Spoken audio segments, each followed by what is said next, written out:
Monetary पोलिसीको जुन टर्महरु बुझ्नु पर्ने छ त्यसलाई हामी मौद्रिक नीति 2082-83 को सुरुबाट हेर्दाखेरि सहज हुने रहेछ। म त्यही अनुसारले गए। पहिलो वर्ड रहेछ हामीसँग मौद्रिक नीतिको कार्यदिशा, मौद्रिक नीतिको डाइरेक्सन चाहिँ कस्तो रहेछ भन्दाखेरि पहिलो तपाईले पाउनुहुन्छ यो चाहिँ सजगतापूर्वक लचिलो बनाइएको छ। अब यो सजगतापूर्वक लचिलो किन आएको होला भनेर हेरौं। पहिला हामी मोनिटरी पोलिसीको थ्योरेटिकल ब्याकग्राउन्डबाट जाउँ। कन्ट्र्याक्सनरी मोनिटरी पोलिसी र एक्सपेन्सनरी मोनिटरी पोलिसी। एक्सपेन्सनरी मोनिटरी पोलिसीमा के हुन्छ होला भन्दाखेरि मनी सप्लाई बढाउने, इन्ट्रेस्ट रेट घटाउने, इन्ट्रेस्ट रेट चाहिँ घटाउने, जसले गर्दा के रहेछ भन्दाखेरि इन्फ्लेसन चाहिँ बढ्ने, इकोनोमिक ग्रोथ चाहिँ बढ्ने हुँदो रहेछ। इन्फ्लेसन पनि बढ्छ, इकोनोमिक ग्रोथ पनि बढ्छ। यो भनेको एक्सपेन्सनरी मोनिटरी पोलिसी भयो। अब यो एक्सपेन्सनरी मोनिटरी पोलिसी त लियो तर सजगतापूर्वक लियो। किन लियो भन्दाखेरि हामीले पहिला ब्याकग्राउन्डलाई हेर्नु पर्यो। अहिलेको 82 जेठ महिनासम्म हेर्नुहुन्छ भने इन्फ्लेसन कति रहेछ सीपीआई भन्दाखेरि 4.24% यो त कम रहेछ। विदेशी विनिमय संचित पर्याप्त रहेछ 14.7% महिनाको पुग्ने रहेछ हामीसँग।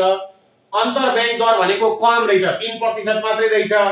तर एउटा कुरा हेरौं, कोभिडमा जुन हामीले एक्सपेन्सनरी मोनिटरी पोलिसी ल्याएको थियौं कोभिड र कोभिड पश्चात, त्यसको कारणले गर्दाखेरि पहिला जुन 3.98% को निष्क्रिय कर्जा जुन चाहिँ ऋण लिने र नतिर्ने जुन भयो त्यो 81 चैतसम्म बढेर 5.24 भयो। मतलब के रहेछ, सजिलै पैसा दियो भने कर्जा लिने मान्छेले फिर्ता नगर्ने रहेछ ब्याङ्कलाई। यो बढेको छ जुन चाहिँ हाम्रो बैंकिङ क्षेत्रको लागि नराम्रो भएको कारणले गर्दाखेरि यो सजगतापूर्वक लचिलो अपनाइएको हो।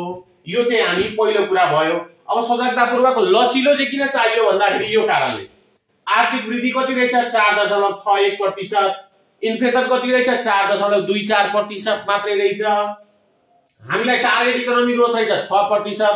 अब यो 6% लिनलाई के गर्नु पर्यो, मनी सप्लाई बढाएको हुनु पर्यो। मनी सप्लाई बढायो भने के हुन्छ, इन्फ्लेसन बढाउने रहेछ। त्यही भएर दुवै कुरा तपाईले हेर्नुहुन्छ, इकोनोमिक ग्रोथ पनि बढाउने अनि जसको कारणले गर्दाखेरि इन्फ्लेसन पनि बढ्ने। त्यही भएर टार्गेट 5% राखेको होला मोनिटरी पोलिसीमा।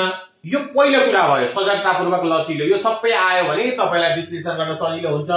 दोस्रो पनि जाउँ, तीनटा रहेछ हाम्रो अहिले कार्यदिशा।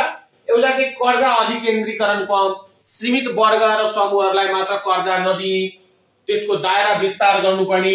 त्यस्तै अर्को रहेछ हामीसँग खुला बजार कारोबार र ब्याज दर करिडोरलाई के गर्नु पर्यो, सुदृढ बनाउनु पर्यो। मोनिटरी पोलिसीलाई चाहिँ स्वचालित बनाउनु पर्ने जुन अवधारणा छ त्यसलाई मूर्त रूप ल्याउन प्रयासहरू गर्ने भनेर तीनटा प्रमुख चाहिँ के रहेछ यसको मौद्रिक नीतिको कार्यदिशा रहेछ। हस्त धन्यवाद।